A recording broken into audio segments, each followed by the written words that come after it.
So started.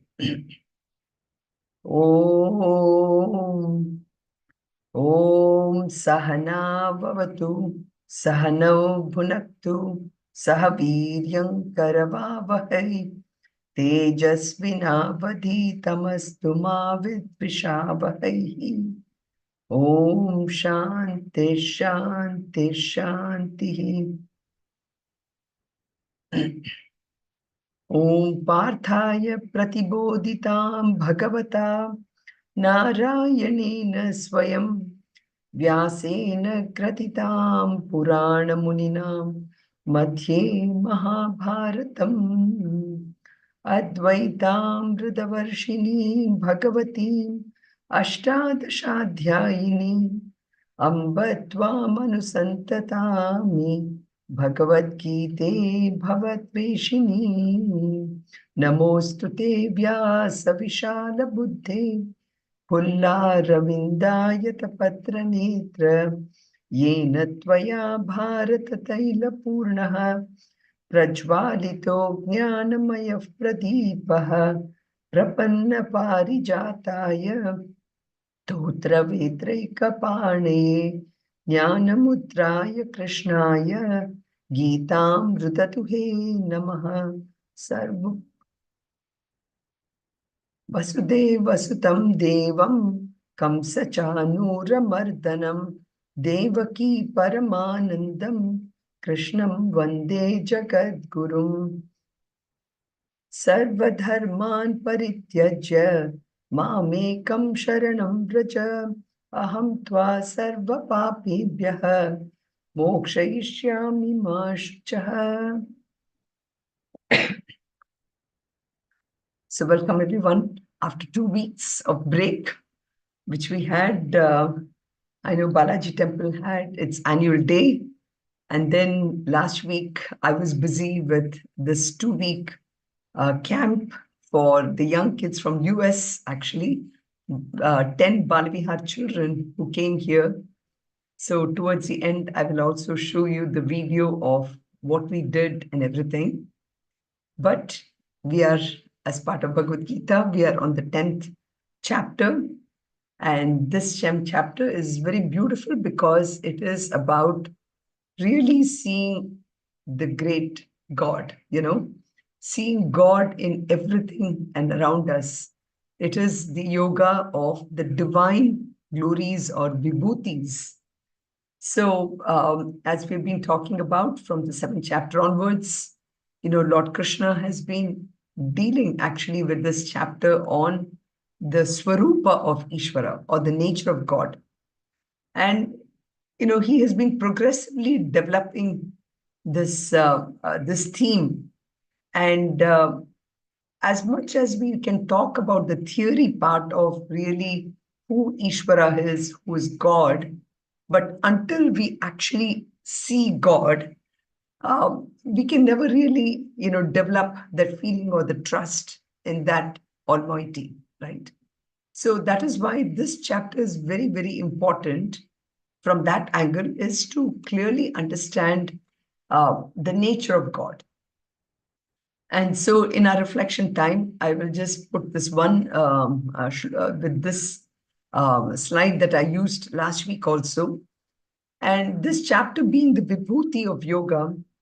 And I've shown here just some of the vibhutis which exists in US. We see the Niagara Falls, we see the Grand Canyon, and we see the beauty of the mountains, say more in the area of Seattle or something. In all this, we find that we are in awe when we see this.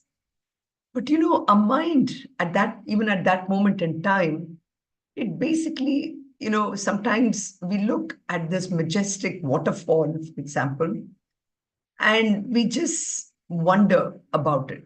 And at actually that second where my mind is focused on that majestic fall and the mind becomes still, it is actually at that second we are in tune with that great mightiness of God.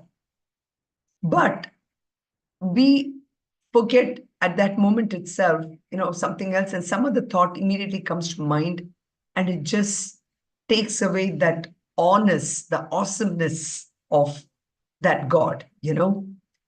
So it is all these things, actually, what you're seeing out here are expressions of God.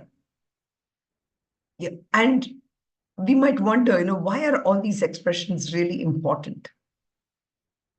These expressions are really important because it brings us as close as possible to who that God is, you know. So God, we think about as a principle, is actually invisible. Uh, but the manifestation is there in all these great wonders. Just like how we look at electricity, electricity is completely invisible. We cannot see electricity. It is a source of great power. But what happens is uh, that great power is manifested in anything and everything our creativity can get it to manifest in the form of maybe the electrical appliances or electrical appliances or many other things. So too, this Ishvara is so powerful, just like the electricity, but it is actually invisible and actually unknown to our senses, but is manifest in this uh, beautiful expressions that we are seeing here. So the 10th chapter is basically all about this expression, what I call as the immanence of God. What do we mean by immanence? Immanence is basically that condition which is there, which is existing in everything. So, if you look up the definition of what immanence means something that is dwelling in or which is remaining. So it is a condition of being entirely within something, that is what immanence means. And here, God is nothing but it is entirely within everything that we see. Just as a simple example, I can think of is, uh, in the olden days, we used to churn the milk in order to get the butter. But if I buy a gallon of milk from Myers, for example, can I really see butter in that? Not really, but the butter is there in every molecule of milk, everything. It is just pervading everything, you know. Ultimately, I get the essence of it and then I consume and I make ghee or whatever. So that immanence is basically, it means it's dwelling in every single thing. And so when we think about God that way, it removes from our mind this expression that, God is somebody who I can go to when I'm in trouble, you know.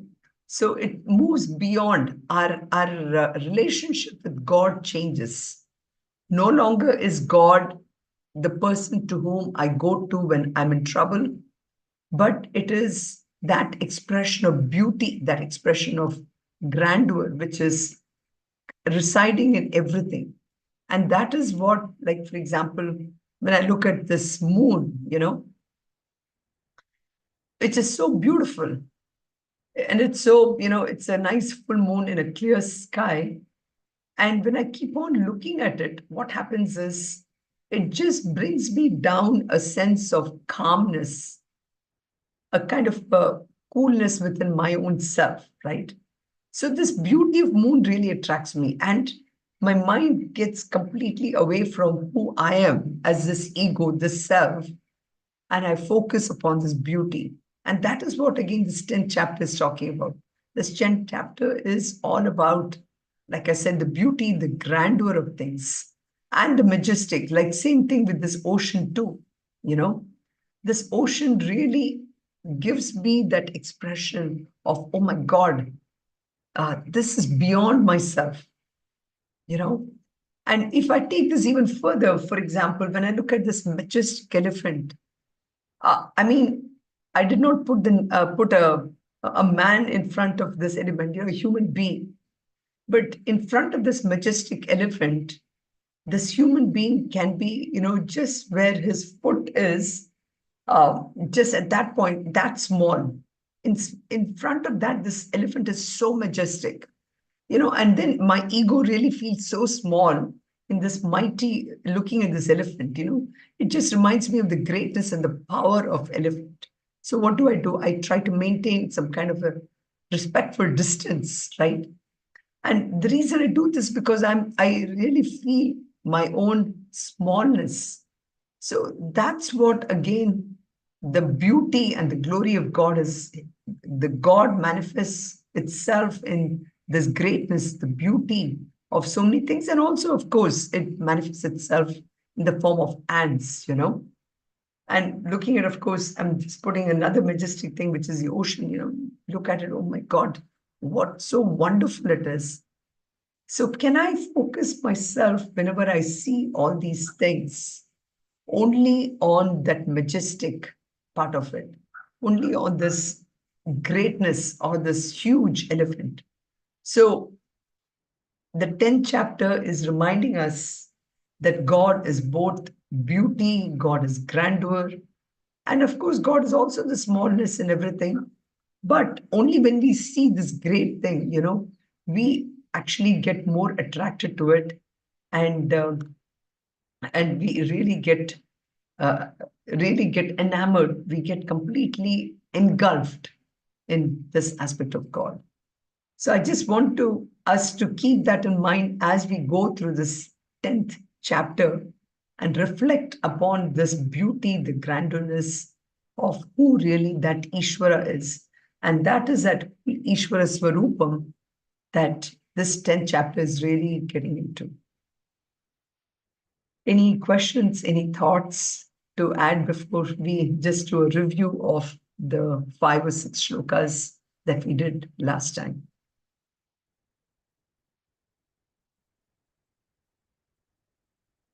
Anant, anything to say?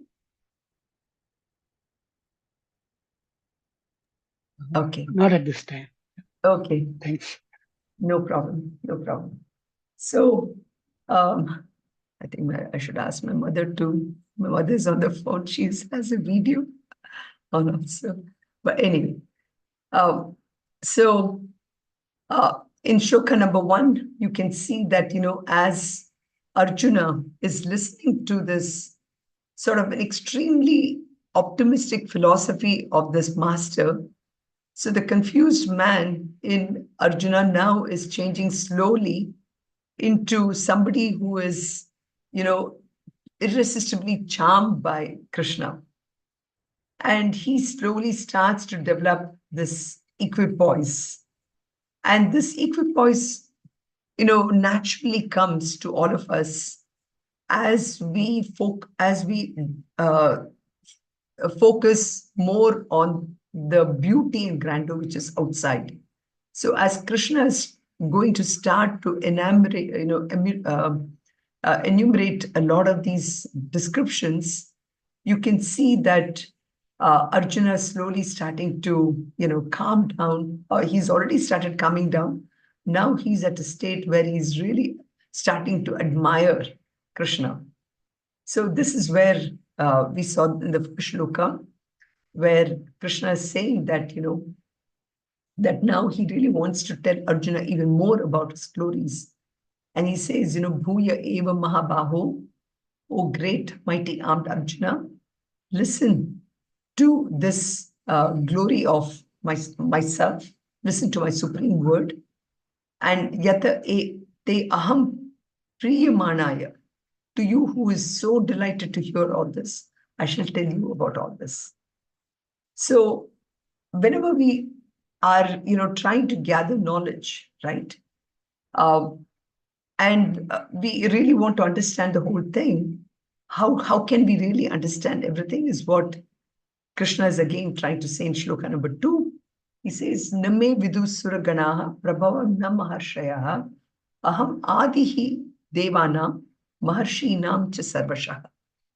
So he tries to tell him, saying that, the greatness of my glory is something that even the greatest of the rishis have not fully understood this, because again, I'm way beyond name, I'm way beyond form, I'm way beyond what the organs, the sense organs can perceive and everything. So Suraganaha, those people who are endowed with a natural capacity to know the things divine. But even in those people, they fall short of grasping really the full import of who that Lord is. So, and who are they? They are the seven Saptarishis, gone through this before.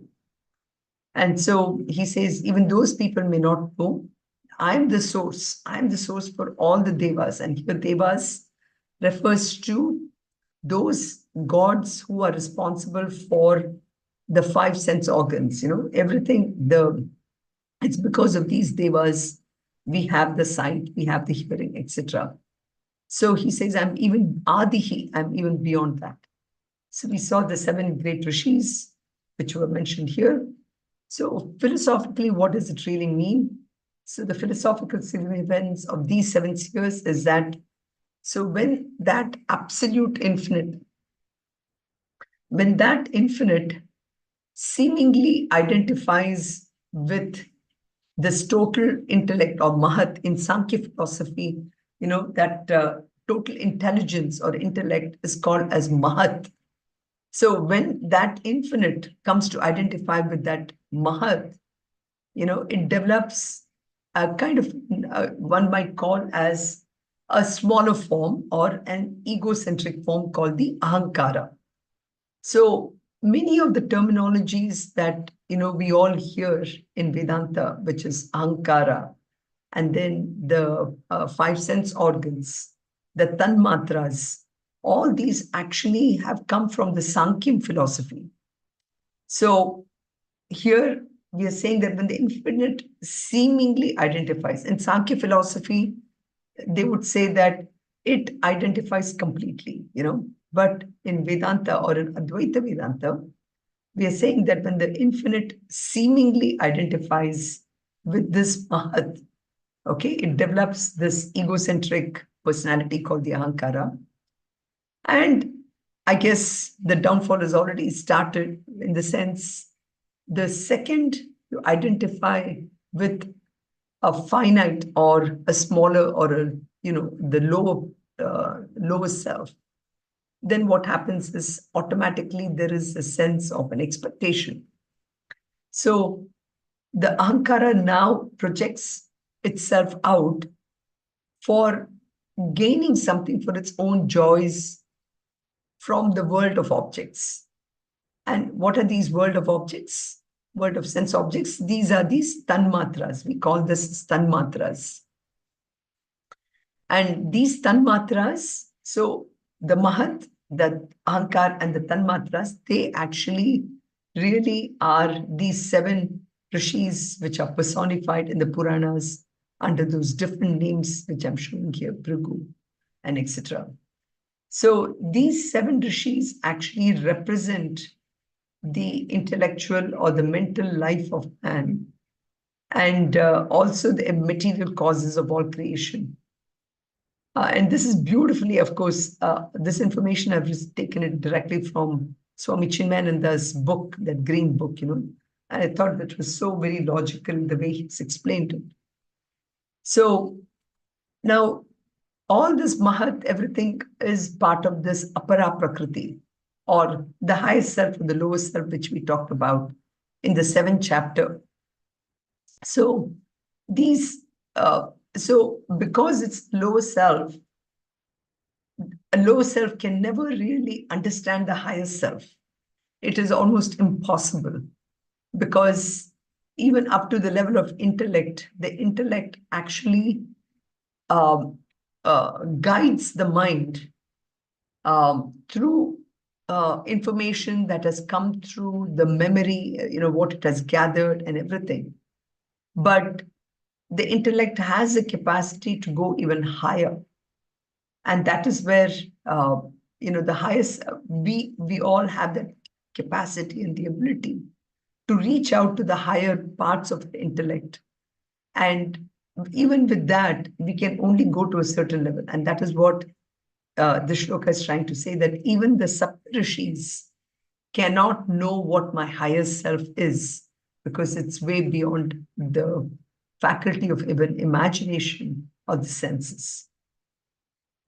So then one might ask, what is really the benefit? What am I really benefiting out of understanding Ishvara and his glories? So in this coming shloka, Krishna says that ultimately only whoever has that devotion for Ishvara can really understand that absolute nature. And that person at that, when he can gain that nature of the absolute, he becomes completely free of any kind of papa. And that is what he's saying here. Yamam ajam anadim cha veti loka maheshwaram asammudas martesh sarva papai pramuchate. So when we understand that absolute self or that higher self as completely as somebody who's totally unborn, beginningless. In the previous shloka, he talked about how the seven rishis, all that has a beginning and an end, right? So here he's showing how that absolute self is unborn, beginningless, and is the absolute Lord of the entire universe. When we come to understand that purpose, that aspect, such a person can move around in the world with everybody and is not affected by anything. This word asammuda is very, very important, because he's trying to say that such a person is totally undiluted, totally, is completely, is not affected by anything at all. And for such a person, completely he's free from any kind of previous karmas that he's done, and he attains moksha. So in that sense, this is a very important verse. Only such a person who recognizes that God and that Ishvara as completely unborn and beginningless, such a person attains that highest level and is completely liberated. So the key thing we talked about before was this really begs us to develop the sense of viveka or discrimination. So Bhagavad Gita places really a very, very important, a lot of emphasis on this quality of viveka or discrimination. And we talked about before, it's that ability to differentiate between real and unreal. And for some people, this can come very easily, but for most of us, it really does not. And this is where, again, it is a use of the intellect.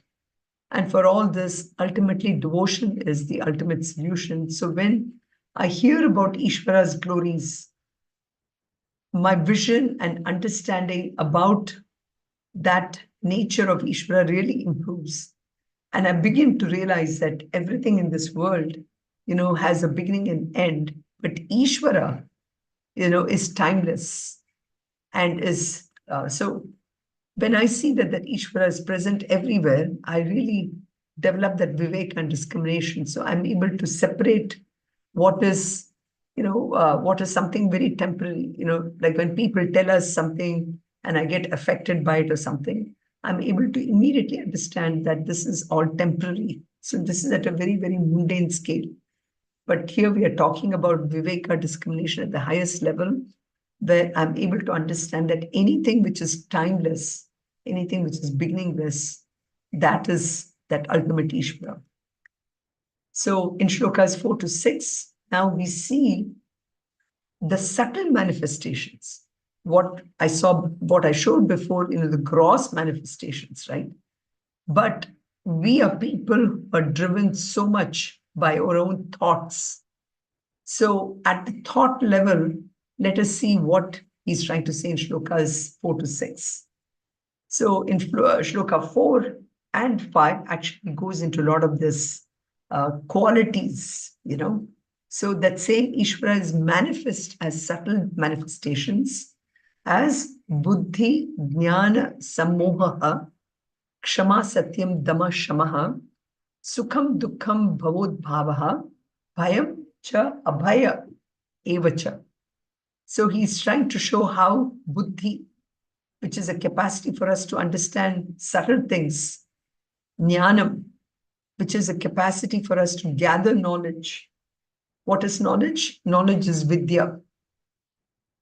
Vidya, in some sense, we can say is information, but it is also vidya, which is information which gets stored in one's memory, and that memory which helps that buddhi to make the right decision. So that is jnanam.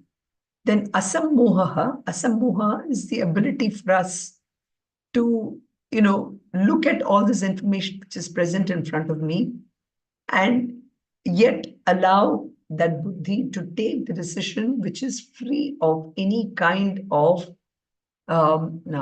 delusion. Delusion in the sense of, many times people may come to us and say something about somebody, but me as a person, if I'm really using my intellect well, I should be uh, able to look through this information that somebody's telling me and take a correct decision. So absence of delusion, that aspect of me which is free of any delusion.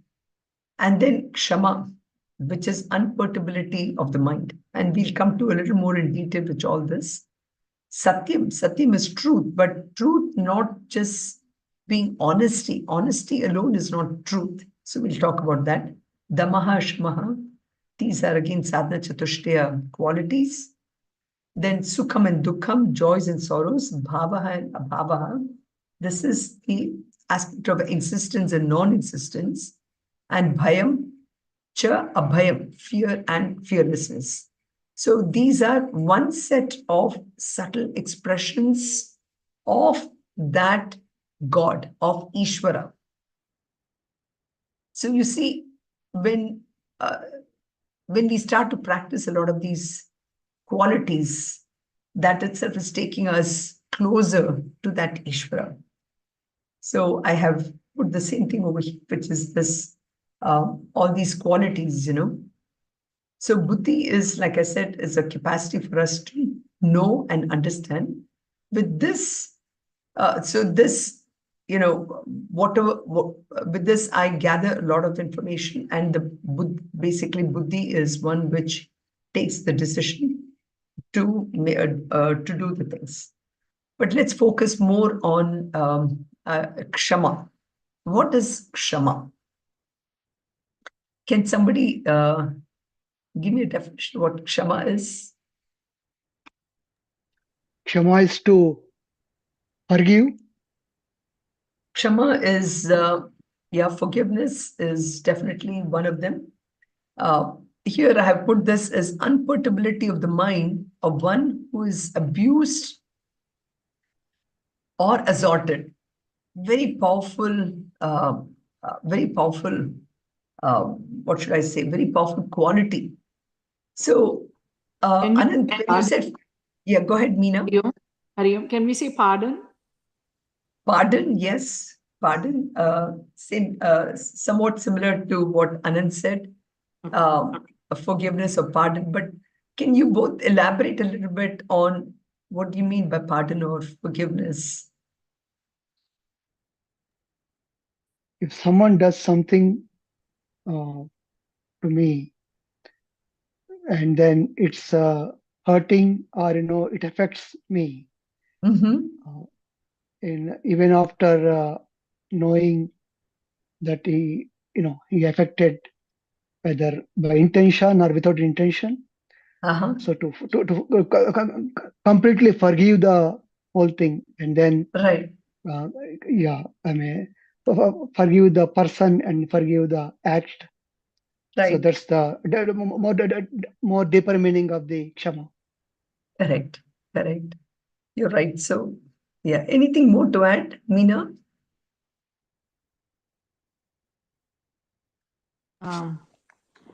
we can say, I mean, whatever it comes to your mind, and whether it is negative for you or whatever it is, just take this in one ear and leave it off in the other ear, and then just forgive them, Right. and Yeah. things will go good. But one of the most difficult things to practice, though, isn't it? We have to try to. Yeah. Sometimes it is not, but sometimes, yes, it is. Yeah. Yeah. Yeah. Really, I mean, this is one of the things that in one of the chapters of self-unfoldment, I remember when we were talking about mind, so this chapter, After we keep reading so much and what Lord Krishna says in Bhagavad Gita, we can definitely feel the difference on us, for sure, yes, 100%.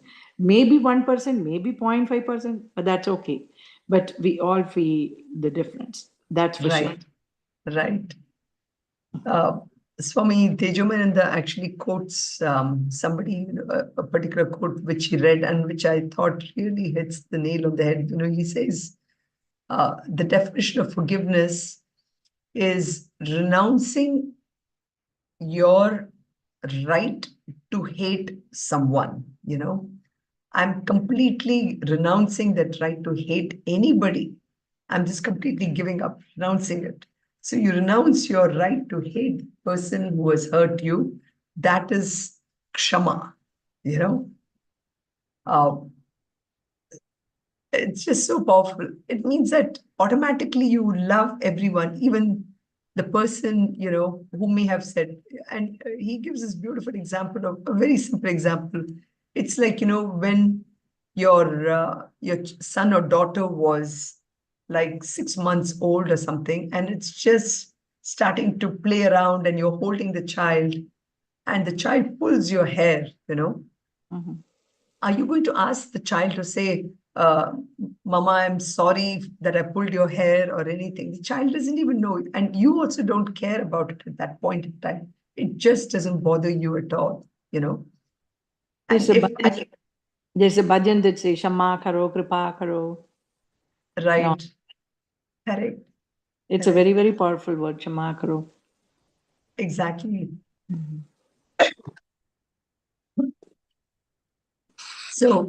So that's basically what is really kshama is. Kshama is that unperturbability of the mind of one who's abused. So constantly this mind is really calm, and it takes in work. I mean, whatever this aspect of praise or I guess criticism in an even way. Now, what is satyam? How do we understand what satyam is? Truth. It is truth, but uh, how can we elaborate that a little more? It's being the truth and honest Truth, honesty, exactly, and yeah, honesty. Yeah. right.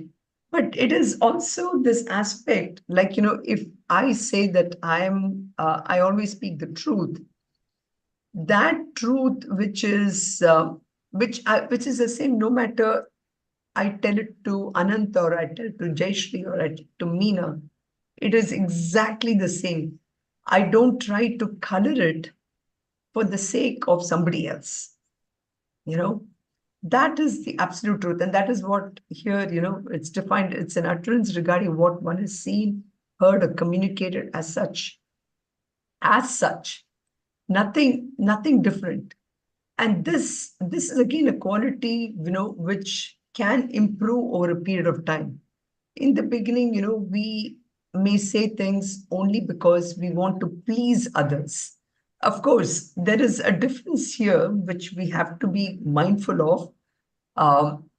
Sometimes we may say something uh, which may not necessarily be the truth, but it is necessary to be tell that way in order to prevent some major catastrophe from happening or something. Like I always remember this one story. So there is this Mahatma who's sitting and meditating, and there is this girl who's trying to escape. So, she comes and she tells the Mahatma, please don't see there's somebody chasing me. Please don't tell this person which path I'm taking. So she, takes a particular path and goes, runs. And then there's this guy chasing, and who comes and asks the Mahatma, where did you see this girl? And so the Mahatma may not necessarily say, no, I did not see the girl, but he may probably point saying that, please go the other way or something like that, So I'm just trying to make the difference here, but Satyam is basically trying to be truthful to the best of our own possibility. And it's a quality, like I said, it improves even within our own self about how we communicate things. So Dhamma and Shama, like we talked, they are the sadhana chatushkaya qualities. Dhamma is the ability to have control over the external environment, not allowing the external environment to influence us. Whereas Shama is where I'm not using my own mind to influence myself. So control of the mind when I'm in an environment outside. Sukham and dukkham are happiness and sorrow, bhavaha, birth and death or existence. So being beyond that, and bhayam and abhayam, as it says, this absence of complete fear. Hari Om, can you explain what is asamoha? Asamoha is, the ability, like it says here, to wait through See, moha means, the word moha means delusion. Delusion, like for example, in our own mind, because of previous experiences, I'm just going to use this example, Meena, so hope you don't mind. Like suppose, somebody had told me that, Meena is extremely intelligent, bright, and everything, okay? So I develop a certain sense of who Meena is, okay? And then Meena comes and tells me something which I'm so convinced that you are so brilliant and everything, that maybe you told me something which actually requires my mind to think a little more before I can give an answer or whatever. So my mind is now deluded with a certain impression of you, and through which I try to give an answer. So asammoha is the ability that I will still give a certain expression to the best of my own ability without allowing my mind to be clouded or influenced. So maybe the word influence is a better word here. So moha, asammoha is the ability to be completely not influenced by anything or everything that is going on. Like, for example, even now, I'll say this. I mean, in US just last week, with the change in the Democratic nominee, for example, there is so much amount of delusion that people have to change within themselves, in order to make the right decision or whatever, right? We get so hung up with things around us and we allow that to influence us. So asammoha is the ability to remain uninfluenced by things. Okay. Okay. Yeah. Thank you.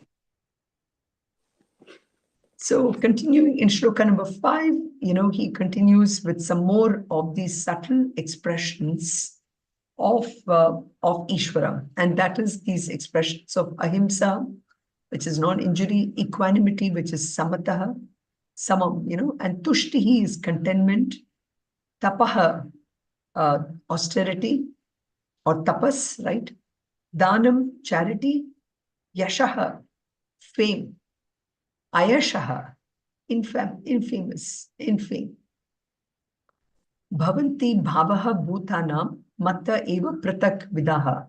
So again, look at the way he's trying to show this, I mean, how Krishna is explaining about his own expressions after expressing all the gross expressions.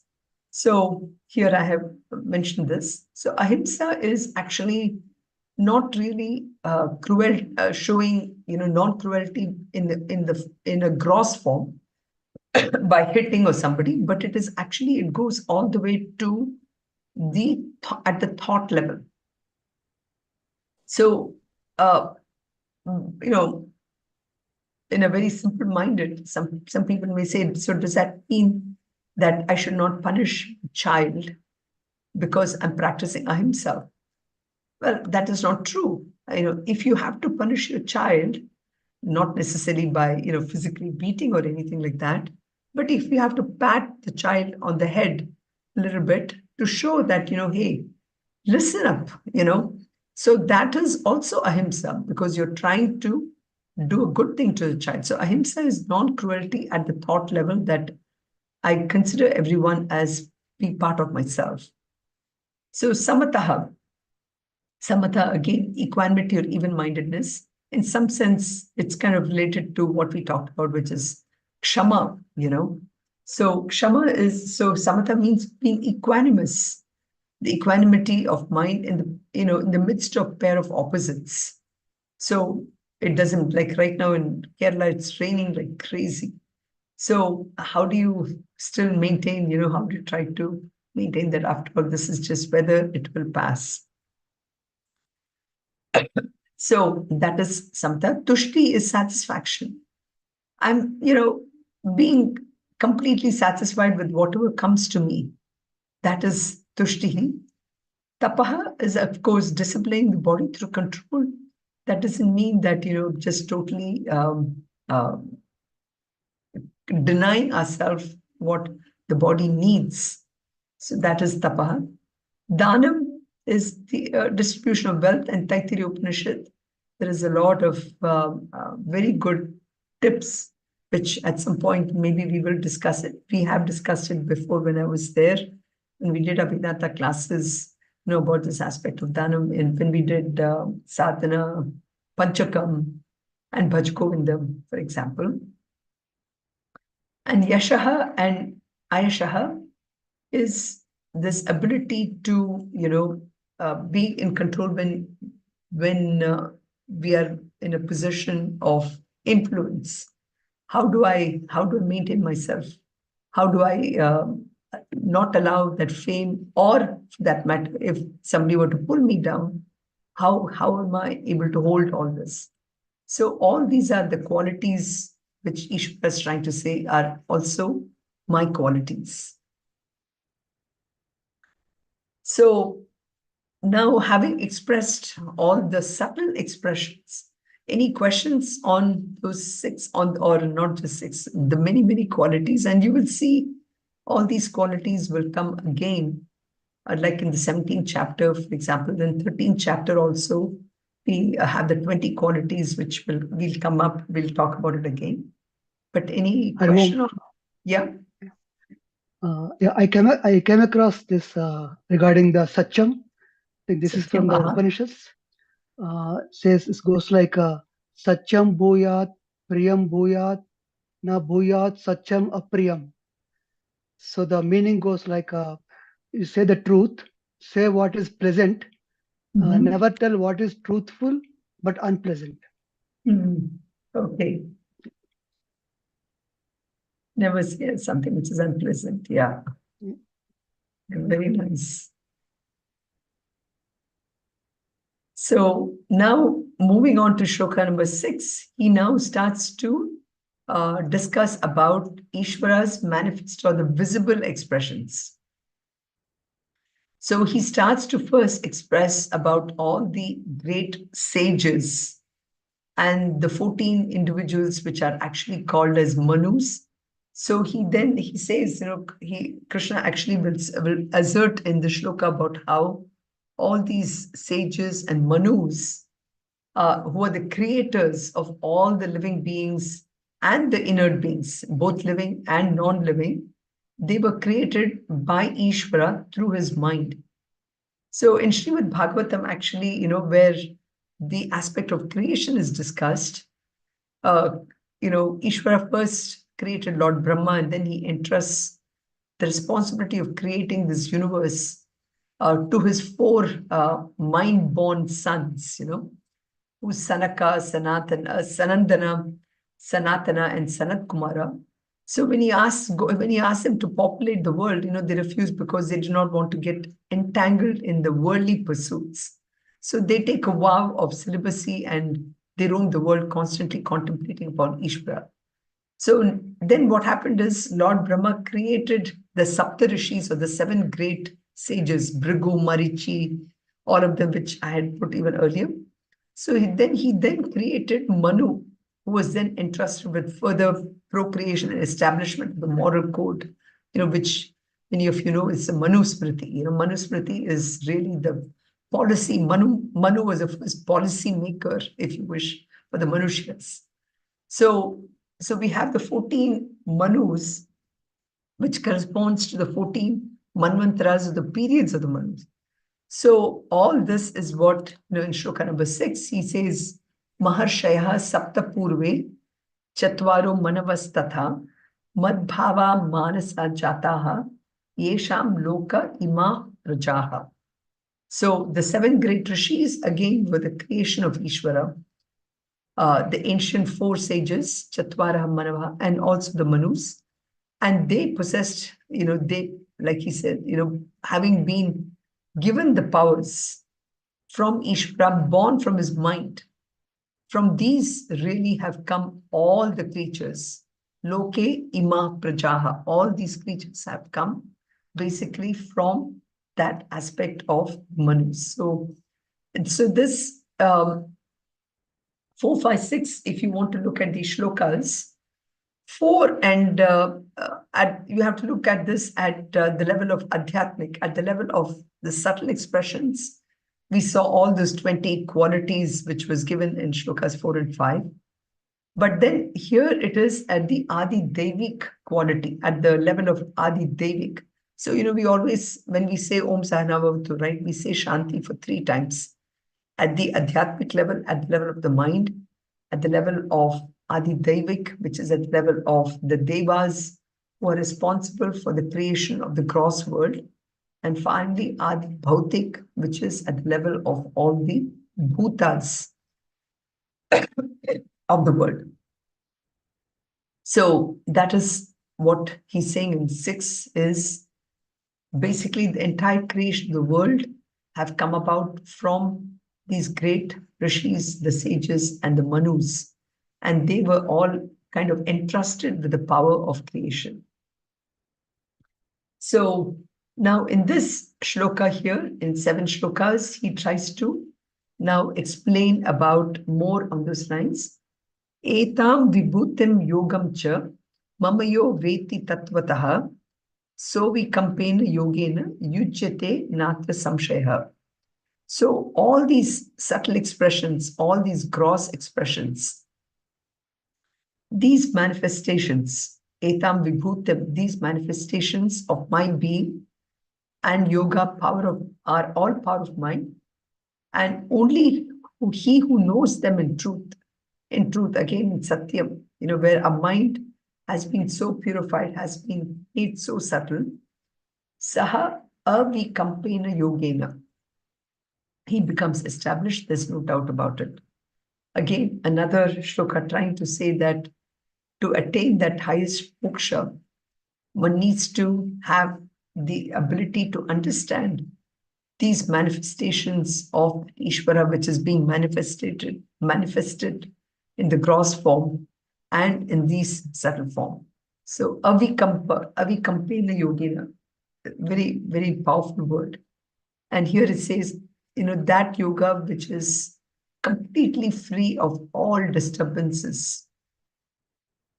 There's in one of the Upanishads, I'll try to find that particular shlokas from this particular Upanishad, which talks about avikampena, that aspect of the mind, which can lead to developing that yoga in the mind. So I think my throat can handle only so much. Unfortunately, I think I'm going to stop at this point. We will, next week, we will start the word avikampena, and we'll get into more on the shlokas 8 and beyond. Sarve bhavantu sukhinah, sarve santu niramayah, sarve bhadrani pashyantu, ma kasyat dukha bhag bhavet. Om Shanti Shanti Shanti. Om Purnamadav Purnamidam Purnat Namudachyate Purnasya Purnamadaya Purnameva Vashishyate. Om Shanti Shanti Shanti. Hari Om Shri Gurubhyo Namah. Hari Om. Thank you. I'm going to stop the this, but I want to